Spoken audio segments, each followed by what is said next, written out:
Bismillahirrahmanirrahim. Assalamualaikum warahmatullahi wabarakatuh. Saudaraku pemirsa channel terpilih MTA TV dimanapun Anda berada. Puji syukur Alhamdulillah senantiasa kita panjatkan kehadirat ilahi Rabbi Allah Subhanahu Wa Taala atas genap karunia nikmat dan juga rahmatnya untuk kita semua di perjumpaan pagi hari ini. Kita jumpa kembali di program unggulan kota kita dan Alhamdulillah sudah hadir dari Dinas Lingkungan Hidup Kota Surakarta. Yang pertama di sebelah kiri saya ada Bapak Kuat Oktaria Andrianto ST. Beliau adalah Kepala Bidang Penataan dan Pengendalian serta Pengelolaan Lingkungan. Dan di sebelah ujung ada Ibu Prasetyaningsih SSP MSI. Beliau adalah Subkoordinator Penataan dan Peningkatan Kapasitas Lingkungan dari Dinas Lingkungan Hidup Kota Surakarta. Dan Alhamdulillah nanti kita akan dapatkan tema hari ini yaitu Hari Lingkungan Hidup Sedunia. Baik, dan nanti Anda bisa bergabung bersama kami di line telepon 02716793000, SMS dan juga di WA kami di 08112553000. Assalamualaikum warahmatullahi wabarakatuh, Bapak Kuat dan Ibu Ningsih ya. Waalaikumsalam warahmatullahi wabarakatuh. Ya, baik. Bagaimana kabar pagi hari ini Bapak dan Ibu? Alhamdulillah sehat. Alhamdulillah sehat ya. Sehat. Situasi panas apa dingin ini? Dingin ya. Dingin. Baik. Tema apa pada saat ini Pak Kuat atau Ibu Ningsih? Hari Lingkungan Hidup Sedunia. Ini hari Lingkungan Hidup Sedunia berarti tanggal 5 Juni ya. 5 Juni ya. 5 Juni. Setiap 5 Juni. Tapi belum sempat tanggal merah ya berarti ya. Alhamdulillah. Belum dimerahkan tanggalnya. Baik, apa ini tema pada tahun ini? Matur nuwun. Assalamualaikum warahmatullahi wabarakatuh. Tema Hari Lingkungan Hidup Dunia yaitu mengambil tema restorasi lahan, penggurungan dan ketahanan terhadap kekeringan. Artinya di tahun ini kami DLH Kota Surakarta juga merayakan.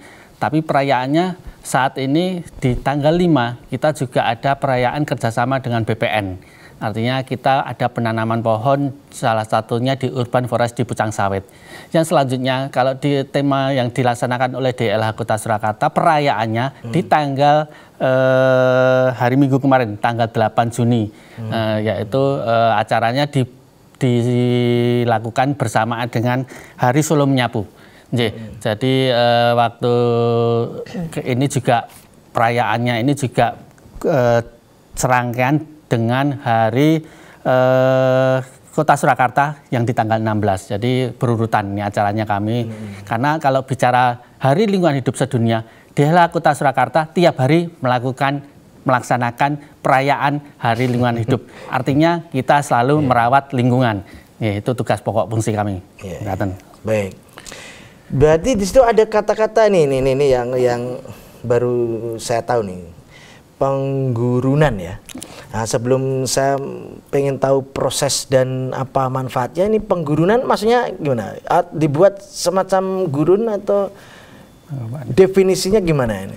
Iya, baik. Penggurunan itu istilahnya lahan yang sudah kering tapi akhirnya menjadi rusak tambah kritis. Nah, itu semua akibat karena dampak perubahan iklim, juga akibat kegiatan-kegiatan manusia. Contohnya pembakaran hutan kayak itu. Jadi lahannya sudah rusak malah tambah semakin rusak. Makanya perlu upaya-upaya untuk restorasi lahan, istilahnya untuk konservasinya, memulihkan kembali bagaimana lahan menjadi lebih baik gitu. Ya, jadi itu definisi penggurunan ya. Jadi yang semula tanah itu baik bisa dikelola, diberdayakan, terus karena akibat faktor tertentu akhirnya terjadi turun kualitas manfaatnya. Nah, peristiwa itu namanya penggurunan ya. Baik. Gimana cara merestorasinya? Prosesnya? Ya, cara merestorasinya salah satunya gini, dengan penghijauan atau restorasi lahan. Jadi upaya-upaya penanaman kembali, pengolahan tanahnya kayak itu juga bisa memulihkan tanah yang semula kritis menjadi istilahnya lebih baik lagi kayak gitu. Kalau dulu ya, reboisasi begitu ya. Kayak gitu. Jadi kayak penghijauan, reboisasi.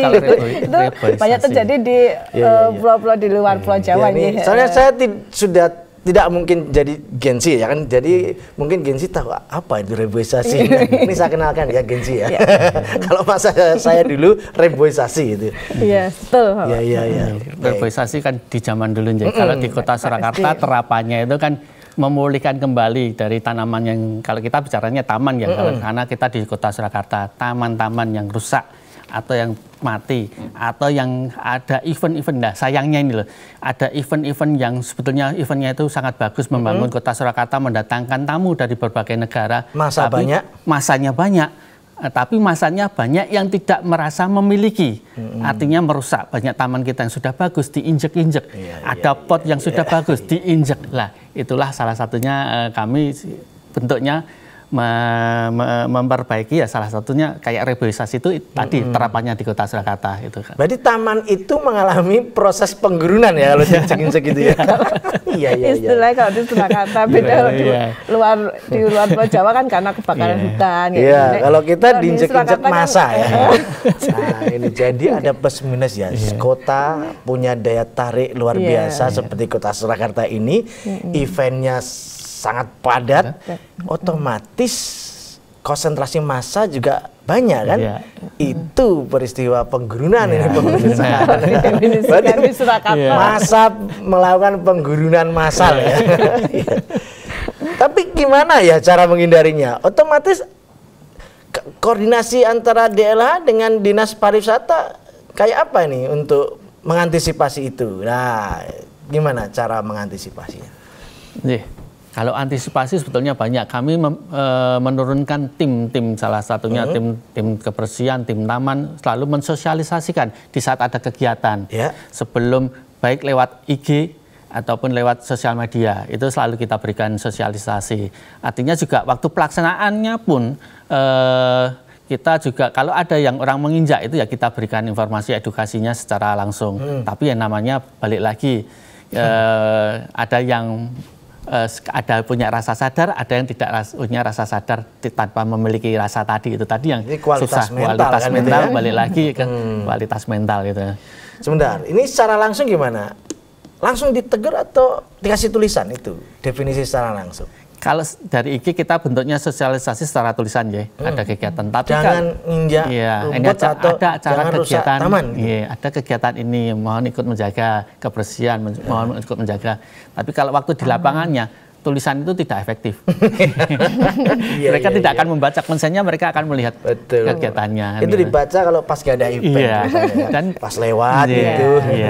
Dan kita juga tadi berpikir dengan teman-teman, kalau ada tulisan-tulisan di taman itu, kalau kita pasang tulisan bagaimana? Wah, itu nanti bisa jadi hak milik. Ada orang yang ingin memiliki tulisan tersebut, akhirnya hilang kan itu. Kalau dari leaflet pasti akan suatu saat mudah rusak. Kalau dari bahan dari logam pasti akan ada orang yang ingin memiliki kan gitu.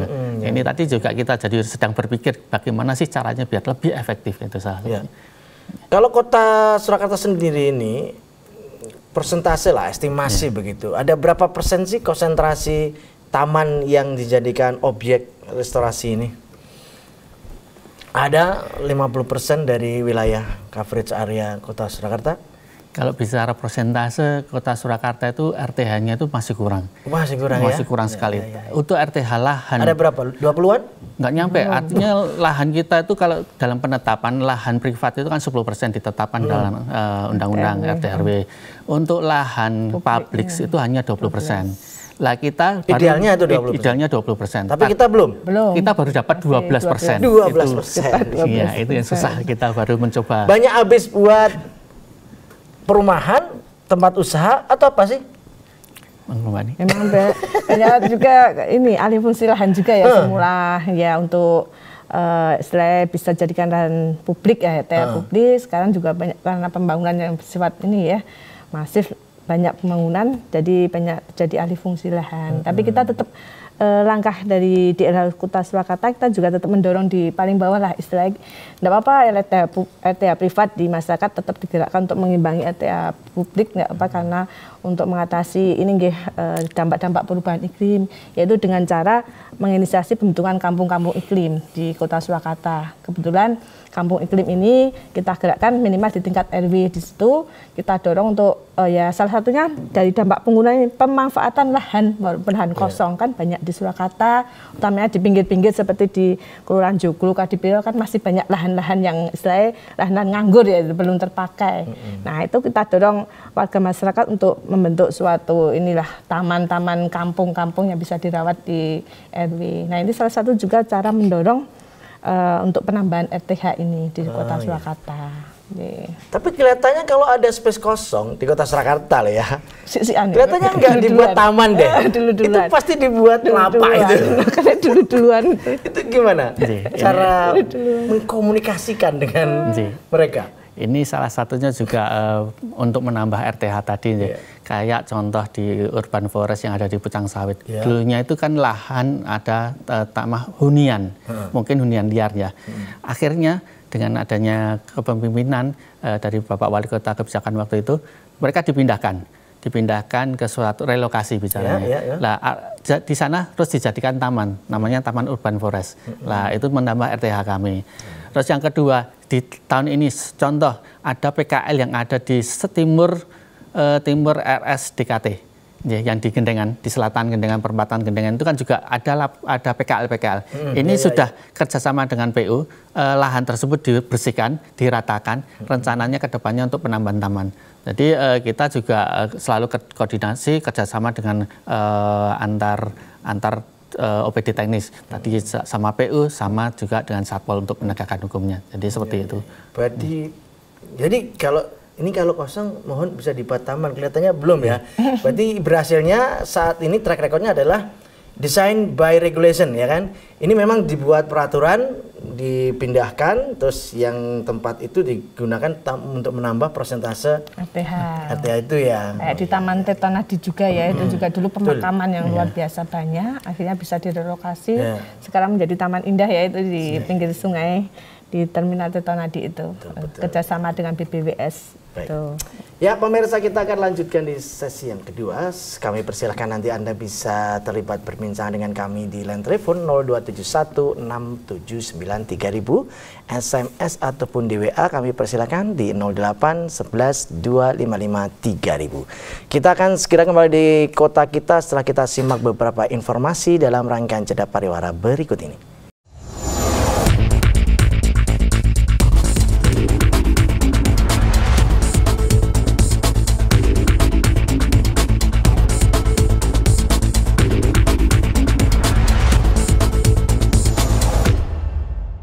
Baik, saudara pemirsa channel terpilih MTA TV dimanapun Anda berada, terima kasih Anda masih setia bersama kami khususnya di program unggulan Kota Kita pagi hari ini. Masih bersama Dinas Lingkungan Hidup Kota Surakarta terkait dengan Hari Lingkungan Hidup Sedunia.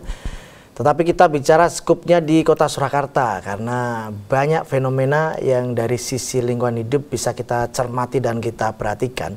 Salah satunya nanti kontribusinya ya untuk dampak positif ke dunia tentunya. Baik ya Pak Kuat dan Ibu Ningsih. Kalau dari program-program yang sudah diterapkan di Kota Surakarta, selain tadi ya merelokasi, kemudian hasilnya itu jadi penambahan ruang terbuka hijau itu, apalagi ini? Salah satunya lagi ada penambahan di tahun ini di luar perencanaan sebetulnya, karena kita juga ada penghapusan TPS di kawasan di Kelurahan Pajang, yaitu di TPS Reksoniten. Nah di sana itu TPS itu kan sebetulnya sudah dihilangkan, cuma masih banyak masyarakat yang membuang di sana. Wah masih kangen ya, masih kangen ya. Dan penduduk yang di sekitarnya juga akan merasa terganggu. Akhirnya kami kerjasama dengan kelurahan itu kita bangunkan taman. Di tempat itu? TPS, bekas TPS itu. Kemudian? Nah, kita juga berpikir, kita punya konsep, kalau nanti kita berikan tanaman dalam bentuk tinggi, besar, teduh, itu juga akan mendatangkan PKL. Konsepnya. Itu kan salah satunya kan mereka nyaman menemukan tempat. Konsep Bukalapak di situ cocok ini. Cocok, iya. Akhirnya kami berpikir gimana sih supaya bagus, ya kita bentuk taman yang tidak perlu harus meneduhi, artinya tetap kelihatan indah, cantik, enak dipandang. Nah artinya tadi yang disampaikan pengelolaannya bagaimana ke depannya, kan itu juga salah satu pemikiran kami, karena juga bicaranya anggaran ya, karena anggaran itu juga terbatas di daerah, sangat terbatas karena ini ada setiap tahun tuh pasti ada recofusing. Nah, itu kami dengan kelurahan untuk perawatannya kami serahkan ke kelurahan. Jadi kami sedang berencana juga di Kota Surakarta nanti perencana ke depannya ada pembagian kewilayahan kewenangannya. Jadi tidak hanya semua taman itu kewenangannya di DLH. Padahal di DLH itu kalau kita bicara secara bicara untuk teman-teman yang ada di lapangan itu jumlah masih kurang perhitungannya, karena bicara luas lahan kita di Kota Surakarta tuh 46 km persegi. Kita yang ada di taman tuh hanya sekitar 100-an orang, nggak nyampe 200, 150 orang itu yang di lapangan. Kan tidak mencukupi, makanya ada kewenangan pembagian antara kelurahan, kecamatan, dan DLH, itu sih salah satunya. Istilahnya bukan top, tapi dari bottom juga ikut ini handar beni katanya dari bawah ikut bagaimana mengelola taman-taman yang ada di Kota Surakarta gitu. Caranya gimana? Misalkan situasi seperti ini kan sudah diciptakan itu tadi ya, taman. Kemudian karena itu kan termasuk organisme hidup, ya kan, tanaman kan, pasti akan bertumbuh kembang.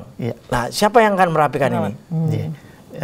Kalau bicara di jalur-jalur khusus itu DLH yang merawat. Artinya kayak sekarang mulai musim kemarau, musimnya juga sudah mulai berubah, iklimnya tadi berubah. DLH selalu tiap pagi jam 5 dan jam 4 atau 5 sore itu selalu ada kegiatan penyiraman. Jadi ada pembagian kewilayahan mana-mana saja yang harus pakai truk tangki, mana yang harus ada sumur-sumurnya. Di situ ada sumur duduk, ada sumur duduk itu yang sumur gali. Ada sumur yang sumur model pipa itu. Jadi ada pembagiannya supaya itu tadi taman di Kota Surakarta walaupun ini di musim kemarau tetap enak dipandang, tetap berfungsi, tetap sebagai tugasnya tanaman itu apa tuh? Menyerap emisi, menyerap polusi udara kan itu. Jadi tetap kita harus berupaya seperti itu. Berarti gimana? Jadi pelanggannya Perumda air minum berarti atau buat sendiri itu? Nggak kuat nanti. Jadi sumur itu dibuat sendiri, Pak? Iya, buat sendiri. Jadi di lokasi-lokasi tertentu, biasanya di jalur mesti ada sumur tancepnya gitu. Space berapa kilo nanti dipasang lagi sumur gitu. Itu siapa yang ngelola Pak operasionalnya? DLH juga. Jadi di taman itu kami timnya itu ada tim rempel, tim rempel jalur itu yang pakai skywalker, yang maprasi pohon yang tinggi, dahan-dahan ranting itu ya. Iya, itu ada tim rempel, tim tadi yang di jalur, yang penataan, tim bangunan yang bikin kanstin yang rusak. Ada tim teknisi yang perbaiki lampu-lampu yang kewenangannya DLH. Contoh kewenangan DLH itu di mana ya? Di Taman Jaya Wijaya, Taman Monjari itu kan ada lampunya. Jadi tim kami itu banyak sekali, termasuk banyak artinya banyaknya itu kegiatannya yang harus bertanggung jawab itu tadi. Nggak mungkin nganggur gitu. Iya, nggak ada waktu untuk. Tapi alhamdulillah kita sekarang sudah melibatkan di wilayah dengan adanya tim Saberling, sapu bersih lingkungan. Itu di tiap-tiap kelurahan ada, jadi bisa membantu. Ini personelnya Linmas, kelurahan. Kelurahan. Nah, itu kan bisa membantu kerja DLH untuk yang spot wilayah. Mama ada pohon yang udah perlu dirempel tapi di gang-gang di wilayah kita biasanya sudah dibantu dibantu oleh tim Saberling lalu lintas gitu ya. Yang di wilayah kampung-kampung di lokasi kelurahan. Nah, itu alhamdulillah sekarang sudah ada tangan panjang SDE dibantu dengan tim-tim Saberling di 5-4 kelurahan ini. Gitu. Jadi itu semua sudah dilakukan. Kemudian barometer cara menilainya program ini berhasil atau enggak gimana? Atau ada lomba-lomba kayak atau gimana? Lomba taman atau gimana caranya? Jadi pernah waktu itu ada di kegiatan di jalur Slamet Riyadi itu ada lomba taman oleh pelaku usaha yang ada di jalur sepanjang Slamet Riyadi. Dan waktu itu saya belum dengan Piala Wali Kota, jadi bisa mendorong mungkin perusahaan-perusahaan yang ada di sepanjang Jalan Slamet Riyadi, ada BRI, ada Pegadaian. Nah, itu biar semua ikut nyengkuyung memperbaiki taman di depan lokasi masing-masing dan dilombakan. Depan kantornya masing-masing. Akhirnya itu aja sudah sudah kontribusi besar loh ya. Iya, sekali. masuk membantu ini ya, mempercantik taman di Kota Surakarta kan. Akhirnya kita kasih apresiasi Piala Wali Kota juga. Yang budgetnya Itu yang pengen kita gerakkan terus. yang Jadi, punya budget tinggi pasti bagus nih Randa. iya.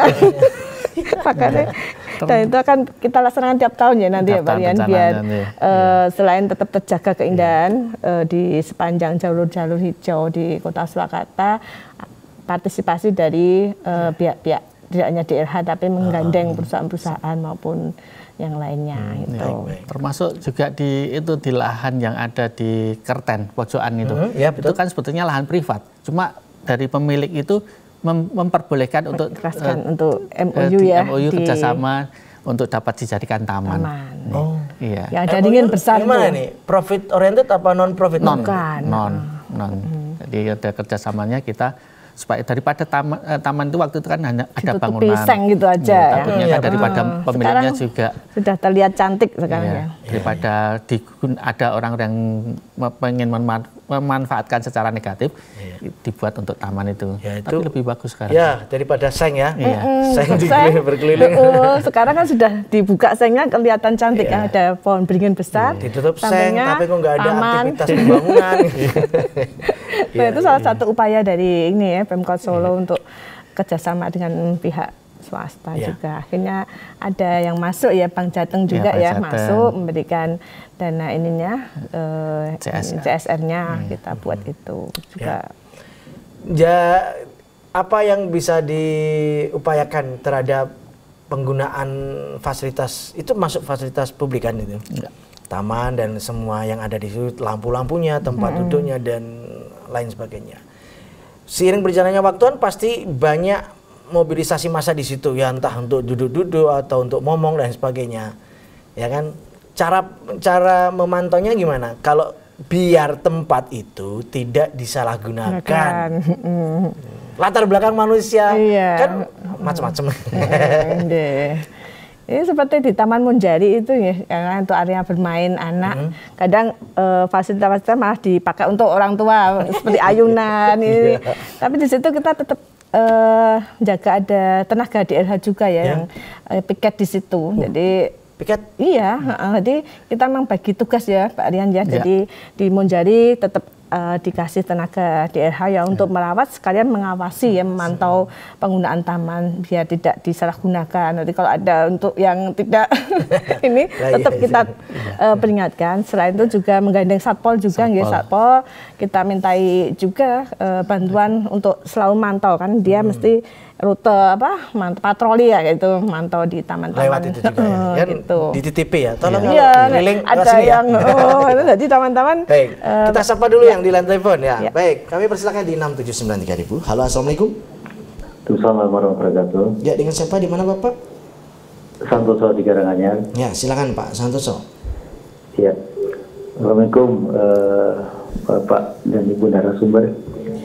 Bisa disampaikan sejauh ini seperti apa upaya penyadaran kepada masyarakat terkait dengan lingkungan, ya, dan mungkin karena kita punya ajak di CFD, kemudian di sana pun apakah terjadi juga orang-orang ketika berjalan itu juga mereka tidak memperhatikan lingkungan, bahkan mungkin sampah hanya sekedar dibuang saja, misalnya dari makanan dan sebagainya. Kemudian tanggapannya seperti apa? Begitu dari mereka yang mendapatkan penyuluhan dari DLH.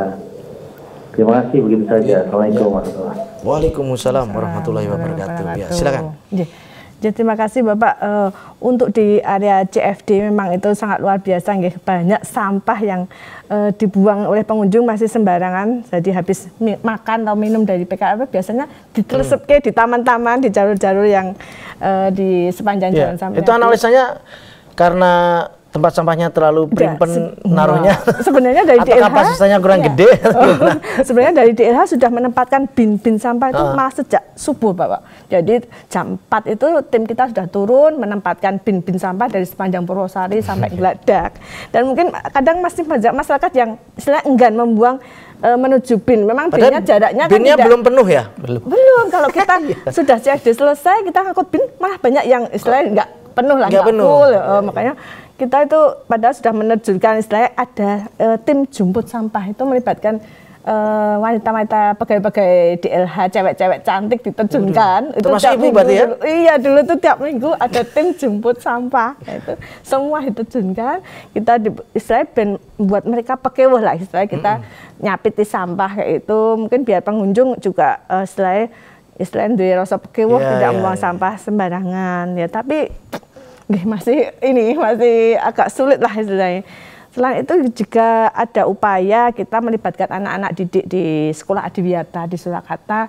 Jadi kita ikutkan untuk kampanye juga ikut tim jemput sampah. Kayak kemarin di tanggal 8 Juni itu kita melibatkan 9 sekolah Adiwiyata di Kota Surakarta untuk ikut istilahnya kampanye dari Pengadilan ke Ngasopuro itu jemput sampah juga edukasi semua, ya? Edukasi biar pengunjung di Car Free Day istilahnya ya anak-anak kecil aja sudah bergerak untuk mengedukasi pengunjung. Nah itu salah satu upaya dari Dinas Lingkungan Hidup Kota Surakarta. Walaupun nanti setelah CFD selesai yuk kita tim kebersihan kita ya masih bukan untuk ini tapi ya makanya kita doronglah masyarakat di Kota Surakarta semua untuk mempunyai kepedulian dalam menjaga kebersihan di lingkungan Kota Surakarta. Pak Entong. Ya, menambahi, artinya sekarang pedagang-pedagang itu juga untuk mempersiapkan ada tong-tong juga atau tempat sampah. Jadi tidak hanya dari kami selaku DLH yang menyediakan, tapi pelaku secara mandiri ya? Secara mandiri. Tinggal itu tadi bicara kesadaran, yang susah itu kesadaran. Jadi paguyubannya sudah alhamdulillah sudah tertata, sudah menyediakan ini tong sampah sendiri-sendiri. Karena kita kemarin menggandeng ketuanya paguyuban dari CFD itu untuk kita. Ya, pemirsa, kita sudah di penghujung kali ini ya, Pak Kuat dan Ibu Ningsih. Apa yang menjadi harapan dan juga imbauan kepada masyarakat nih? Silakan.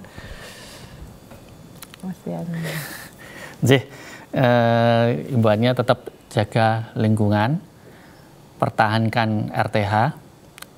Yang jelas Kota Surakarta RTH-nya semakin berkurang karena itu pasti dengan meningkatnya pembangunan pasti akan menurunkan kualitas lingkungan. Itu akan berbanding terbalik, itu pasti. Nah, makanya mari kita selalu optimal menjaga kualitas lingkungan baik dengan memberikan kesadaran atau paling tidak dari diri sendiri. Kita harus menyadari bahwasannya semua berawal dari diri sendiri untuk membangun Kota Surakarta menjadi lebih baik. Ya. Itu quote dari Pak Kuat. Sekarang Ibu Ningsih. Biar hampir sama, mengajak semua lapisan masyarakat khususnya di Kota Surakarta untuk memiliki kepedulian dalam menjaga kebersihan dan kelestarian lingkungan. Kami dapat melaksanakan upaya adaptasi dan mitigasi terhadap perubahan iklim sehingga dampak dari penggurunan, kerusakan lahan dan kekeringan ini bisa diminimalisir seminimal mungkin terjadi di Kota Surakarta. Gitu Bapak. Baik, kami sampaikan terima kasih untuk Pak Kuat dan Ibu Ningsih atas berbagi informasinya yang terkini ya dari perspektif lingkungan hidup Kota Surakarta. Semoga bisa menjadikan agenda harian. Tidak hanya Hari Lingkungan Hidup Sedunia yang 5 Juni saja. 5 Juni bersih, tapi 300 sekian hari lagi sisanya itu nggak bersih. Terima kasih. Assalamualaikum warahmatullahi wabarakatuh. Waalaikumsalam warahmatullahi wabarakatuh. Baik, saudaraku pemirsa channel terpilih MTA TV dimanapun Anda berada, demikian tadi telah kita simak dan ikuti bersama program unggulan kota kita di kesempatan pagi hari ini. Kita jumpa kembali di kesempatan mendatang. Saya Tomel Fatoni pamit undur. Assalamualaikum warahmatullahi wabarakatuh.